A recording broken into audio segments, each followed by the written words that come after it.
Hello student, आप सभी लोग जानते हैं कि हम आपके लिए एक सीरीज लेकर आए हैं जिसमें हम एसएसटी को एक अलग तरीके से आपको समझाने का प्रयास कर रहे हैं।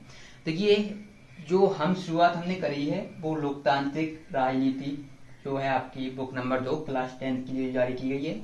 अगर आप एनसीईआरटी अगर आप सरकारी स्कूल से आपको जो मिली होगी तो वो कुछ इस तरीके से आपको बुक मिली होगी। ठीक है, इसमें आपको टोटल 8 चैप्टर हैं, जिसमें से इससे पहले की वीडियो में हमने फर्स्ट चैप्टर को आपको बताया था कैसे पढ़ना है, क्योंकि अभी जैसा कि आप जानते हैं कि आपके क्वेश्चंस बनते हैं वो इसी से बन रहे हैं। डायरेक्टली आप जो भी अदर पब्लिकेशन की जो बुक्स आती हैं, जो हिंदी आती हैं, उनसे याद करते हैं तो उनसे क्वेश्चन आते हैं लेकिन पूरे नहीं आते हैं। अगर आप इसको करेंगे तो मैंने फर्स्ट वीडियो में बताया था कि कैसे आपको करना है, एक स्टोरी समझाई थी। उसी स्टोरी से मैं बताऊंगा क्वेश्चन कैसे बनेंगे।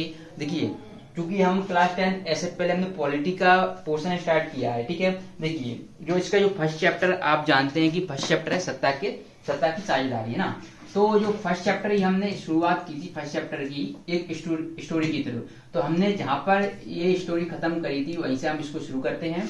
जो हमने स्टोरी ली थी वो हमने पार्ट 1 में डिस्कस किया था। पार्ट 1 में क्या डिस्कस किया था, यदि आपने वो नहीं देखा है तो मे भी आपको थोड़ा कंफ्यूजन हो सकता है, तो इसलिए मेक श्योर आप पार्ट 1 को देख लें। पार्ट 1 की लिंक आपको इस वीडियो को डिस्क्रिप्शन बॉक्स में मिल जाएगी। और मैं एक स्टोरी सुनाऊंगा, एक स्टोरी के थ्रू आपको ये पूरी बुक है पॉलिटी की ये पूरी खत्म हो जाएगी। इसके क्वेश्चन आंसर हर चैप्टर के आपके खत्म होंगे। एक स्टोरी के थ्रू करना है आपको, बस मेरे साथ बने रहना है तो आपको एक एक चीज समझ में आएगी। स्टोरी क्या है वो आप लोगों को पता होगी जो बच्चे मेरे साथ जुड़े हुए हैं। ठीक है, तो चलिए देखते हैं। और जो आपको देखिए, ये बहुत सारे बच्चों के आ रहे हैं कि सर हम जो यूज करते हैं सवाल वगैरह जो कैसा, इसमें जो क्वेश्चन है उन्हें भी हमें समझा दीजिए। अगर आप मेरी स्टोरी पर ध्यान दोगे ना तो कैसे क्वेश्चन क्रिएट होंगे, उनके हमें कैसे आंसर करना है वो भी मैं आपको बता दूंगा। तो ये भी मैं लेकर चलूंगा और एज सिलेबस के अकॉर्डिंग ही चलेंगे अपन, है ना। कितने अंक का कौन सा क्वेश्चन आता है उसी हिसाब से पढ़ेंगे। ठीक है, तो आपका जो देखिए जो पहला ही चैप्टर है सत्ता की साझेदारी, उसकी हमने स्टोरी ली थी। स्टोरी पिछली वीडियो में हमने जो डिस्कस कर लिया था, हमने क्या किया था, देखिए हमने जो पिछली वीडियो में हमने सिर्फ इतना डिस्कस किया था कि हमने 3 फैमिली ली थी, एक फैमिली, दूसरी फैमिली एंड थर्ड फैमिली। ठीक है, ये हमने 3 परिवार लिए थे, जिसमें से हमने इन दोनों को निगलेक्ट कर दिया था क्योंकि इनसे हमारा सत्ता की साझेदारी से काम नहीं बनता। ऐसा नहीं है कि नहीं बनता, इनसे भी होता है। ये प्राचीन जो पहले की अवधारणाएं होती थी उनसे होता था, लेकिन वर्तमान में हम देखिए इनमें भी हमने क्या लिया था, हमने एक इसमें हमने एक लिया था पुरुष लिया था और एक हमने यहाँ पर महिला ली थी। ठीक है, इसमें भी हमने एक पुरुष लिया था और इसमें एक हमने महिला ली थी और इसमें भी हमने एक पुरुष और इसमें एक हमने महिला, ये हमने लिया था। ठीक है, तो मैंने ये पूरा इसका समझा दिया था। हमने इसको लिया था कि इसमें सत्ता की साझेदारी कैसे हो रही है, तो मैंने हम इस पे डिस्कस करेंगे। लेकिन इससे पहले ऐसा नहीं होता कि ये भी होता है, लेकिन ये चूंकि आप देखेंगे ना तो आपको क्लास 10 में है ना, तो वर्तमान आधुनिक युग का पूछा है, तो आधुनिक में ये वाला जो है हमारी स्टोरी ये बिल्कुल सेटिस्फाई आपका बिल्कुल हो रही है। लेकिन यहाँ पर देखेंगे ना तो कि ऐसा ये पहले होता था कि जब आपकी पितृसत्तात्मक, जब ये पुरुष रुपए कमा रहा है ना, तो यहाँ पर क्या पितृसत्तात्मक आपकी जो प्रणाली चलती थी, क्या पितृसत्तात्मक रहता था, है ना। पितृसत्तात्मक मैं यहाँ पर लिख देता हूं, पितृसत्तात्मक, है ना। और यहाँ पर जब महिला कमाती थी तो आपने हड़प्पा शब्द सुनी होगी कि मातृ है, मातृसत्तात्मक, तो यहाँ पर आपको मेनली ये देखने को मिलता है। लेकिन बराबर यहाँ पर क्या आधुनिक युग में, मॉडर्न युग में बराबर है कि हमने पुरुष को भी कमाने का अवसर दिया, महिला को भी दिया, है ना, महिला को भी दिया, दोनों ही है, दोनों ही एक दूसरे पर चेक एंड बैलेंस की नीति को अपनाए हुए हैं। ये हमारी मेनली स्टोरी थी। स्टोरी आपको देखिए सीधे अगर आप इसी वीडियो पर आएंगे ना तो थोड़ा आपको कंफ्यूजन जरूर होगा, इसलिए फर्स्ट वीडियो देख लेना। मैं सिर्फ बैकग्राउंड क्रिएट करने के लिए मैंने फर्स्ट वीडियो का थोड़ा रेफरेंस लिया है ताकि हम इस पर आ जाएं। ठीक है, तो हम देखेंगे कि एक जो तीसरा परिवार है जिसमें एक महिला एक पुरुष है, दोनों ही कमाने वाले हैं, है ना। तो दोनों ही कमाने वाले हैं तो दोनों ही अपने निर्णय स्वतंत्र लेंगे, दूसरे के एक साथ मिलकर भी ले सकते हैं। और यदि कुछ निर्णय इसके जो गलत होंगे, यहाँ पर हम मान लेते हैं, देखिए ये जो आपका पुरुष है इसकी कुछ निर्णय यदि गलत भी हो जाते हैं तो महिला के द्वारा इसको क्या बैलेंस किया जा सकता है, और कुछ महिला जो निर्णय लेगी उसकी गलत तो पुरुष के द्वारा, यानी इन पर चेक एंड बैलेंस भी बना रहेगा। अब इसी तरीके से सत्ता का, इनके जो सत्ता का हस्तांतरण हो रहा है क्या बराबर हो रहा है, बराबर। ठीक है, अब देखिए कैसा हो रहा है, इक्वल हो रहा है, यानी कि क्या हो रहा है यहाँ पर बराबर, बिल्कुल ऐसा जा रहा है, बराबर है, दोनों के सिचुएशन बिल्कुल सेम है ना, कैसी है, बराबर है। अब देखना यही आपका क्वेश्चन है कि जो सत्ता का हस्तांतरण होता है क्षैतिज कब होता है, ये आप देखेंगे ना तो क्वेश्चन आपको देखने को मिलेगा। ये क्या है, क्षैतिज है, ठीक है।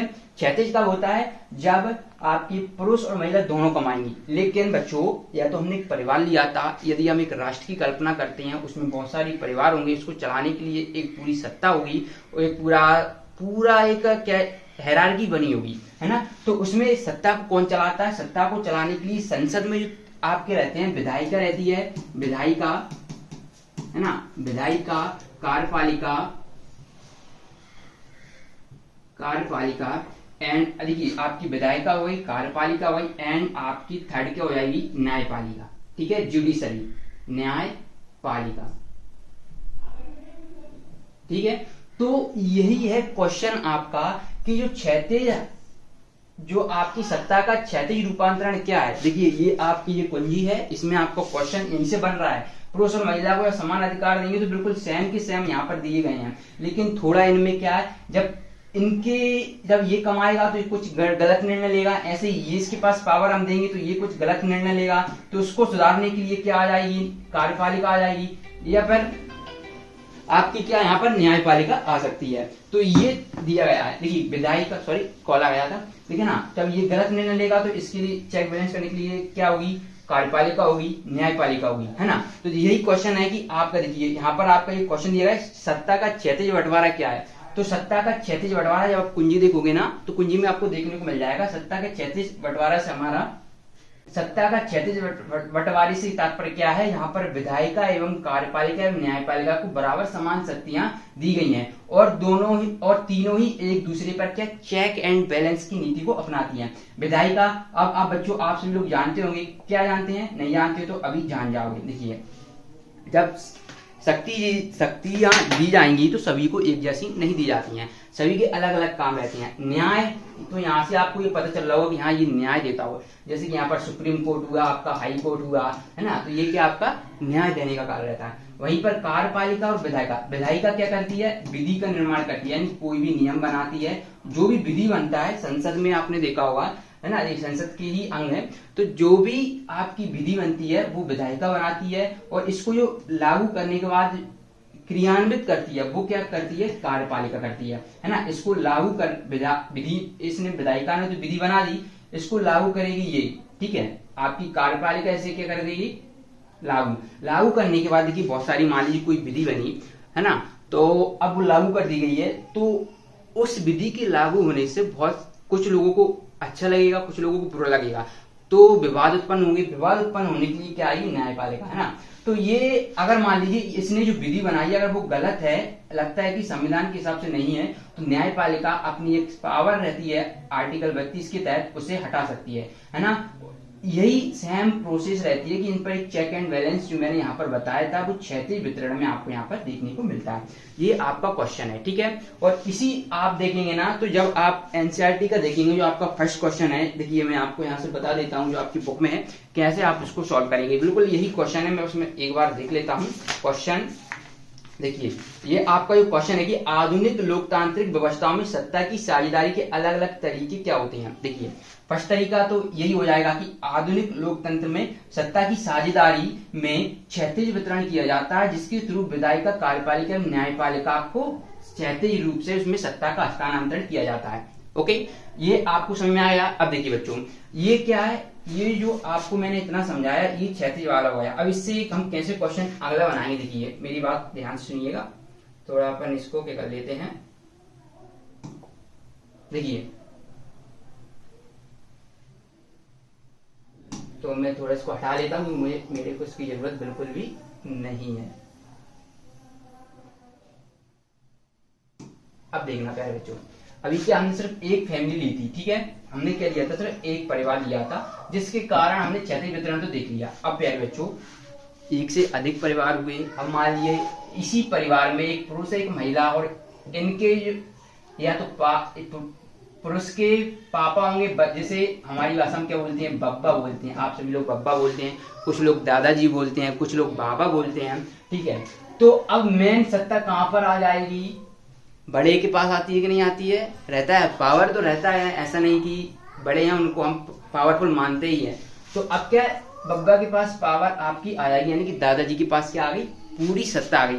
उसके अंडर आपका, चाहे आप सर्विस में हो चाहे आपकी अच्छी खासी हो, आप कर रहे हो, ठीक है, आप दोनों क्या भले कमाने वाले हो, लेकिन मेन जो रहेगा पावर किसके पास रहेगी, इसके पास। ये फर्स्ट क्वेश्चन ही है। फर्स्ट क्वेश्चन का पहला आप देखेंगे एनसीईआरटी का, इससे मैंने क्षैतिज वाला भी कंप्लीट कर दिया है, क्षैतिज सत्ता का कैसे हस्तांतरण होता है, और इसी के थ्रू मैंने बता दिया है कि आधुनिक लोकतंत्र में फर्स्ट पॉइंट में कैसे आप सत्ता का करते हैं, ठीक है। अब दूसरा देखिए, जब बब्बा होंगे आपके तो उनके पास मेन सेंटर किस क्या है, क्योंकि हमने क्या अभी एक परिवार लिया था, लेकिन परिवार में हमने सदस्यों को बढ़ा दिया, ठीक है, क्या कर दिया, सदस्यों को बढ़ा दिया। ऐसी बहुत सारी, अब हम एक देश की कल्पना करते हैं, हमारे भारत देश की करते हैं, उसमें कितने सारी परिवार हैं, कितने सारे लोग होंगे, तो इसके लिए ऐसे फिर इसी का बिल्कुल सेम प्रोसेस देखेंगे ना, तो बब्बा का हमने यहाँ पर सेम किया है केंद्र को, किसको करा है, केंद्र को, ठीक है। अब ये आपके हैं पुरुष और महिला जो कि बब्बा के अंडर काम करेंगे,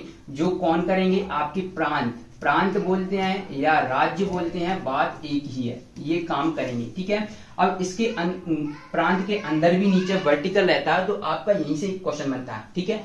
ये जो केंद्र रहता है, केंद्र को हम संघ भी बोलते हैं। संघ क्या होता है आप जानते होंगे, अगर 4-5 लोग हैं तो उनको ग्रुप बना देते हैं तो संघ बोलते हैं। ये अब देखिए 1 2 3 तीनों को बना दिया ग्रुप मैन बब्बा, तो फिर पूरा फुल जो पावर रहेगी इनके पास रहेगी, यानी संघ की पावर कौन के पास रहेगी, इनके पास रहेगी। इसी प्रकार से संघ की पावर किसके पास रहेगी, केंद्र के पास रहेगी, ठीक है। अब होता क्या है कि ये तो सिर्फ एक फैमिली का हमने यहाँ पर एग्जांपल लिया, ऐसी 10 फैमिली और होंगी, तो सबको तो हम इस तरीके से नहीं कर सकते, तो उन्होंने क्या किया कि मेन जो है उनको केंद्र जो पूरा है, मान लीजिए हमारा भारत देश है, उसमें जितने भी है सभी को क्या बना लिए, केंद्र बना लिए। मेन पावर किसके पास होगी, केंद्र के पास होगी, ठीक है। अब इसके जो नीचे होंगे वो क्या होंगे, राज्य होंगे, तो ये केंद्र हो गया, ये प्रांत या ये आपके राज्य हो गए, तो मेन शक्ति क्या रहेगी, केंद्र के पास रहेगी, फिर इसके अंडर में क्या प्रांत या राज्य कार्य करेंगे। तो ये देखेंगे ना, तो ये आपका नीचे से ऊपर जा रहा है ना, कहां से आ रहा है, सॉरी ऊपर से नीचे आ रहा है, तो ये कैसा आपका है, सत्ता का हस्तांतरण ऊर्ध्वाधर है, कैसा है, आपका है ऊर्ध्वाधर, है ना। तो सत्ता का हस्तांतरण कैसा है आपका, ऊर्ध्वाधर। अब बच्चों आपको थोड़ा प्रॉब्लम आ रही है, सर आप तो समझा रहे हो, हमारे पास क्वेश्चन के आंसर्स नहीं है, आप कैसे देंगे, तो ये पीडीएफ रहेगी, जो पीपीटी रहेगी, आप हमारे ऐप पर जा सकते हो, ऐप पर आपको सब कुछ मिल जाएगा। जो क्वेश्चन समझा रहा हूं देखिए, अभी हमने क्षैतिज वाला कंप्लीट कर लिया, अब ऊर्ध्वाधर कैसे, सत्ता का हस्तांतरण कैसे हो रहा है, ऊर्ध्वाधर हो रहा है, तो कैसे हो रहा है कि केंद्र और प्रांत और राज्य के बीच हो रहा है। अब देखिए ये जो आपकी जो आप कुंजी वगैरह रहती हैं, ये आपको यहाँ पर देखेंगे ना, तो इसमें बिल्कुल जो सत्ता का जो हस्तांतरण कैसे दिए, देखिए इसमें देखिए यहाँ पर देखेंगे सत्ता का ऊर्ध्वाधर विभाजन क्या है। इस व्यवस्था में सत्ता का विभाजन सरकार के विभिन्न स्तरों, यानी कि केंद्रीय स्तर पर, ठीक है, इसके बाद क्या प्रांतीय स्तर पर। अब मैंने इसके नीचे नहीं बताया, देखिए अब अगर ये पुरुष है महिला, ये दोनों क्या हो जाएगा, प्रांत राज होगा, पर इसके बेटे होंगे तो वो क्या आ जाएगा, स्थानीय स्तर पर आ जाएगा, ठीक है, क्या आ जाएगा, स्थानीय स्तर पर आ जाएगा, है ना। तो ये सत्ता का स्थानांतरण आपका कैसे हो गया, स्थानीय स्तर पर आपका हो गया, ठीक है। देखिए इसमें से आपके 2 क्वेश्चन कंप्लीट होते हैं, सत्ता का क्षैतिज बंटवारा और यहाँ पर आपका क्या होता है, ऊर्ध्वाधर बंटवारा, ठीक है। ये मैंने आपको स्टोरी जो बताई थी कल, उसमें से कंप्लीट हो गया। और एनसीईआरटी का फर्स्ट क्वेश्चन का पहला पॉइंट क्षैतिज बंटवारा लिखेंगे, जिसमें आपको विधायिका, कार्यपालिका, न्यायपालिका को बता देना। बुक मैंने बताई थी कि आपको कैसे पढ़ना है, उसके थ्रू आप इस क्वेश्चन को कंप्लीट कर सकते हैं। इसी प्रकार से इसी का जो एनसीईआरटी का फर्स्ट द्विगुत्री क्वेश्चन है, क्योंकि प्यारे बच्चों एमपी बोर्ड में इस चैप्टर से 2 ही अंक के क्वेश्चन आते हैं। यदि आप में उसमें 3-4 पॉइंट है ना कि आधुनिक लोकतंत्र में सत्ता का किस तरीके से साझेदारी हुई है, तो पहली साझेदारी कैसे हुई है कि उसमें जो है वो आपके क्या है, शासन के जो है शासन,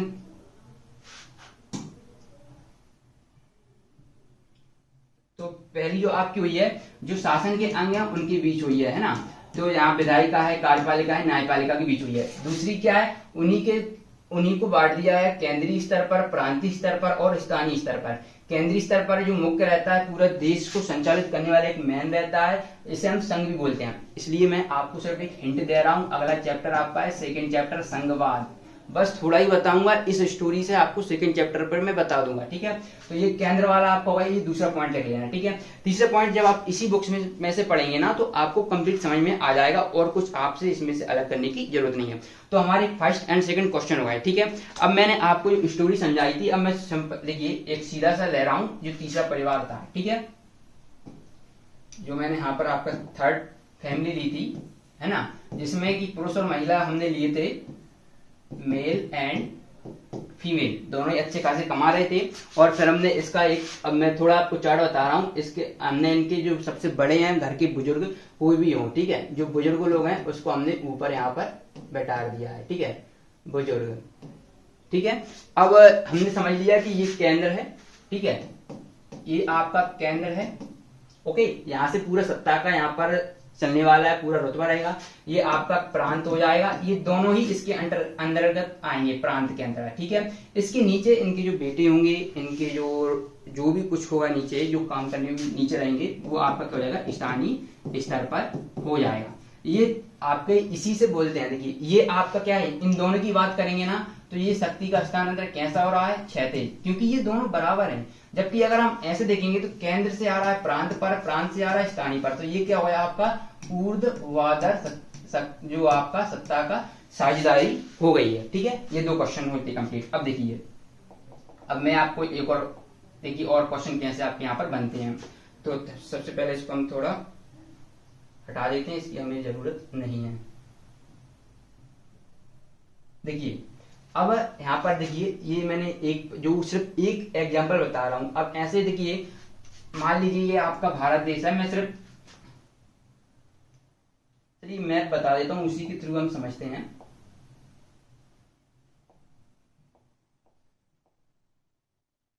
देखिए तो बेसिकली हम इंडिया पर ही बात करेंगे, क्योंकि आप इंडिया को अच्छी तरीके से समझते हैं। तो आप यहाँ पर इंडिया को देखेंगे, यहाँ पर देखिए ये आपका यहाँ पर इंडिया देखने को मिल रहा होगा, ये आपका यहाँ पर इंडिया, हमारा भारत देश, ये इस मैप में आपको यहाँ पर विजिबल हो रहा होगा, ठीक है। अब देखिए बच्चों, होता क्या है, अभी क्या हमने एक परिवार लिया था, उससे हमने एक परिवार के थ्रू हमने अगर ब्रॉडली देखेंगे देश के स्तर पर, तो केंद्र बता, केंद्र के नीचे प्रांत, प्रांत राज्य, और प्रांत और राज्य दोनों एक ही हैं, ठीक है। पहले रहता था प्रांतीय रहते थे, राज्य अभी वर्तमान ट्रेंड जो रहता है उसी के हिसाब से बोलते हैं राज्य को, ठीक है। जैसे आपको पता है 28 राज्य हैं, ठीक है। तो अब क्या उसके नीचे स्थानीय स्तर पर हो चुका था। अब होता क्या है कि जब राज्य को बांट देते हैं, आप सभी जानते हैं 28 राज्य हैं, तो विभिन्न राज्य हैं, तो विभिन्न भाषाई लोगों के यहाँ पर लोग रहेंगे, है ना, क्या विभिन्न लोग भी रहेंगे यहाँ पर। तो इससे क्या होगा कि बच्चों यहाँ पर विवाद उत्पन्न हो सकता है, क्योंकि ये अलग हो सकता है कि अलग जाति के लोग रहते हो, यहाँ पर अलग भाषा के लोग रहते हो। थोड़ा पेन चेन कर लेता हूँ उसमें, शायद आपको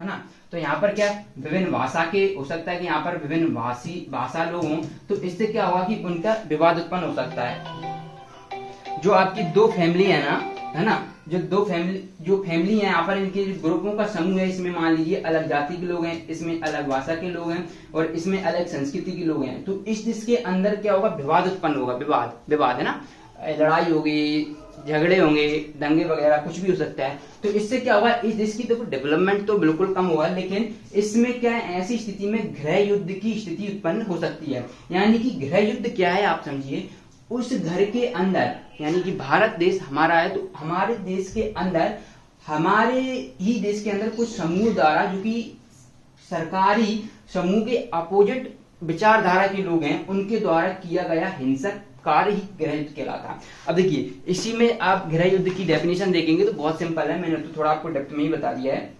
यहाँ पर देखेंगे तो किसी मुल्क में, हमने भारत ले लिया, आप चाइना ले सकते हो, ईरान ले सकते हो, अल्जीरिया ले सकते हो, कुछ भी ले सकते, कोई सा भी, किसी भी देश में ना, किसी मुल्क में सरकारी विरोधी समूहों की, ये एक समूह है जो कि इस देश के जो गवर्नमेंट है, केंद्र है, प्रांत है, उसके अपोजिट काम कर रही है, क्योंकि अपोजिट करेगी तभी तो उनका नहीं बनेगा। इसलिए तो सत्ता की साझेदारी की जाती है, कि ताकि आपकी चेक एंड बैलेंस बना रहे। अगर सरकार यहाँ पर सही नहीं चल रही है, तो कैसे सरकार के तो किन कृत्यों के द्वारा अगर नहीं चल रही, तो उन कृत्यों को सुधारा जाए, इसके लिए न्यायपालिका होती है। तो ये ही क्या है, विरोधी समूह है जो कि सरकार के अपोजिट कार्य करते हैं, ठीक है। यहाँ पर यही आपका है, हिंसक लड़ाई ऐसा रूप ले ली कि भाई युद्ध सा प्रतीत होने लगे, इसे गृह युद्ध कहते हैं। ये तीनों आपस में लड़ने लगे, तो इससे क्या हुई, युद्ध की स्थिति उत्पन्न हुई, इसे हम क्या बोलते हैं, गृह युद्ध बोलते हैं। अब देखिए प्यारे बच्चों, ये तो बिल्कुल सिंपल सा था। अब देखिए, अब आपका ये क्वेश्चन है, इसमें जब आप एनसीईआरटी पढ़ेंगे, ये जो थ्योरेटिकल था वो मैंने आपको बता दिया है, और इसमें अगर हम देखेंगे जो आपका फर्स्ट क्वेश्चन है, अगर आप एनसीईआरटी बुक देखोगे कि आधुनिक लोकतांत्रिक व्यवस्थाओं में सत्ता की साझेदारी के अलग अलग तरीके क्या है, इनमें से प्रत्येक का उदाहरण भी दें। तो पहला मैंने बता दिया, शासन के विभिन्न अंगों के बीच साझेदारी क्या है, विधायिका, कार्यपालिका, न्यायपालिका, जो कि क्या है, वर्टिकल है, यानी कि सॉरी हॉरिजॉन्टल है, क्षैतिज है ना। यहाँ पर सत्ता की साझेदारी का क्या किया जा रहा है, क्षैतिज वितरण किया जा रहा है। जबकि सरकार के बीच विभिन्न स्तरों पर केंद्रीय, प्रांतीय, स्थानीय, है ना, तो ये क्या जा रहा है, आपका ऊर्ध्वाधर जा रहा है, ठीक है। अब तीसरा क्या है, भाषाई, जातीय स्तर पर, भाषाई स्तर पर, सांस्कृतिक स्तर पर। ये जो एनसीईआरटी का थर्ड पॉइंट आपका यहाँ से थर्ड पॉइंट मिल गया। बस हमने एक स्टोरी, एक फैमिली लिया था, उसको ही हमने बढ़ाया है, उसकी थ्रू ही किया है, कुछ अलग से नहीं किया है, ठीक है। पर इसके बाद है विभिन्न प्रकार के दबाव समूह व आंदोलनों से सत्ता की साझेदारी।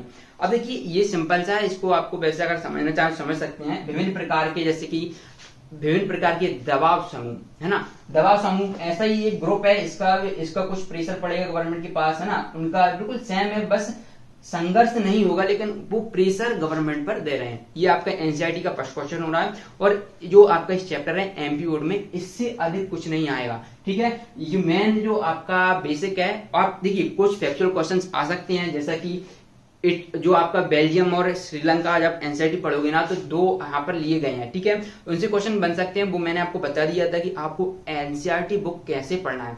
अगर आप उसको पढ़ लोगे ना तो आपको उसी से वो क्वेश्चन बन जाएंगे, लेकिन फिर भी मैं वो बता देता हूँ क्योंकि वो आप जब पढ़ेंगे तब समझ में आएगा। स्टोरी में तो आ जाएगा, लेकिन बेल्जियम मैंने इसलिए नहीं लिया, बेल्जियम और श्रीलंका, क्योंकि बेल्जियम आपको पता नहीं होगा। देखिए बेल्जियम बिल्कुल, देखिए ये फ्रांस है, फ्रांस, ठीक है, फ्रांस, जर्मनी, ठीक है, जर्मनी की बिल्कुल सीमा पर ये लगा है बेल्जियम, ये लगा है। देखिए क्वेश्चन भी है आपका यहाँ पर, जो आपकी क्या है, बेल्जियम की सीमाएं किन किन राष्ट्रों से लगती हैं, ठीक है। तो यहाँ पर हम देखेंगे ना, तो देखिए ये आपका मैप है, मैंने यहाँ पर ले रखा है काम किसका, बेल्जियम का।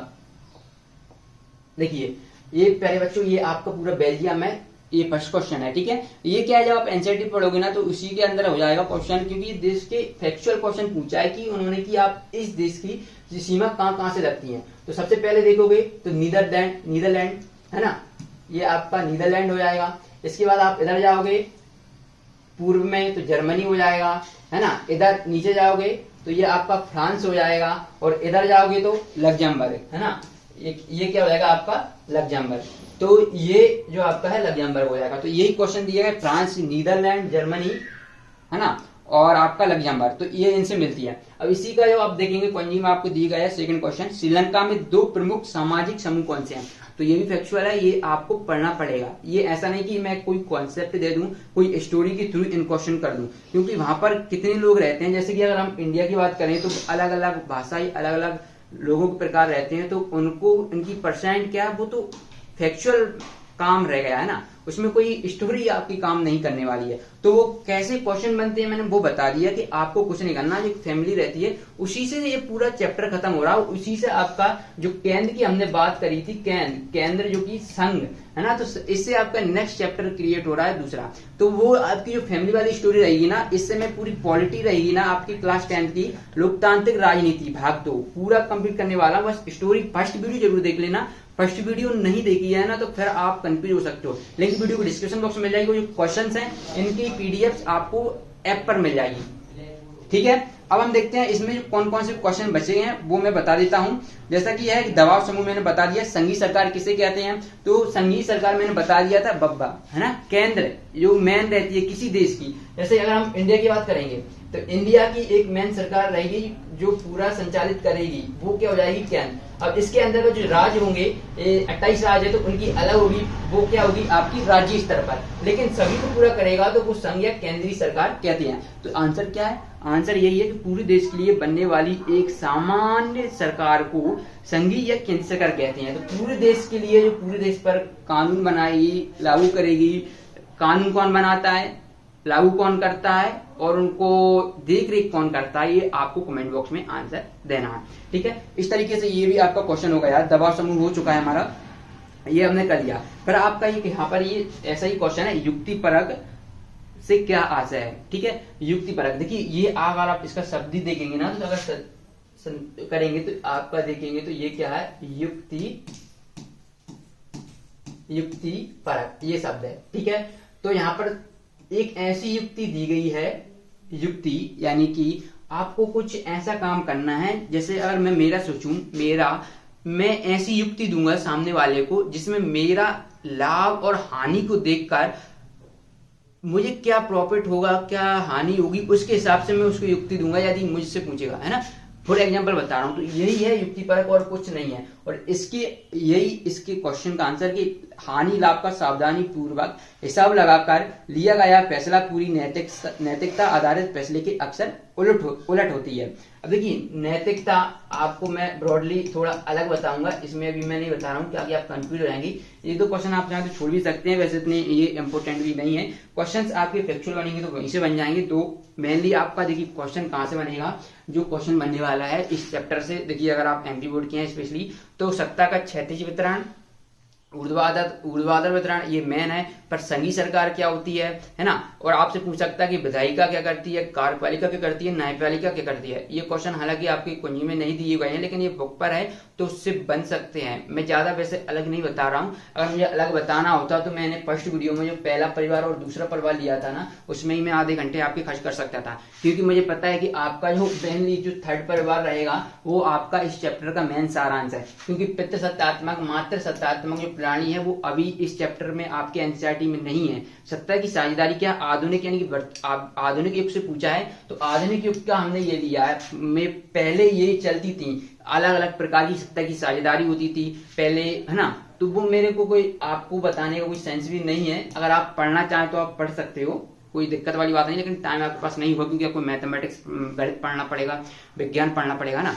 तो ये मेनली ये क्वेश्चंस हैं, इसी से आ जाएंगे। और भी उसमें क्वेश्चंस है, वो मैं इसलिए नहीं बता रहा हूँ क्योंकि आपका अभी जो 2 नंबर का क्वेश्चन आएगा, हम देखिए क्वेश्चन मैं आपको पूरा बुक समझा सकता हूँ। मैंने इसके लिए फर्स्ट वीडियो में सिर्फ 7-8 मिनट की पूरी स्टोरी समझा दी थी, आप खुद पढ़कर बुक कर सकते हो। मेन जो है आपका की पॉइंट वो मैंने आपको अंदर डिलीवर कर दिया है। उसके थ्रू यदि आप एक बार इस बुक को, आपकी जो एनसीईआरटी बुक है उसको पढ़ेंगे ना, तो पूरे क्वेश्चन आपके बनेंगे, कहीं से भी नहीं जाएगा, आपको पूरा समझ में आ जाएगा, ठीक है। आप बस बने रहना साथ में। अब देखिए मैं ये चाहता हूँ कि देखिए बहुत सारे बच्चे होंगे कि जिनको पढ़ने में मन नहीं लगता, सोशल साइंस में तो बिल्कुल भी याद नहीं होता।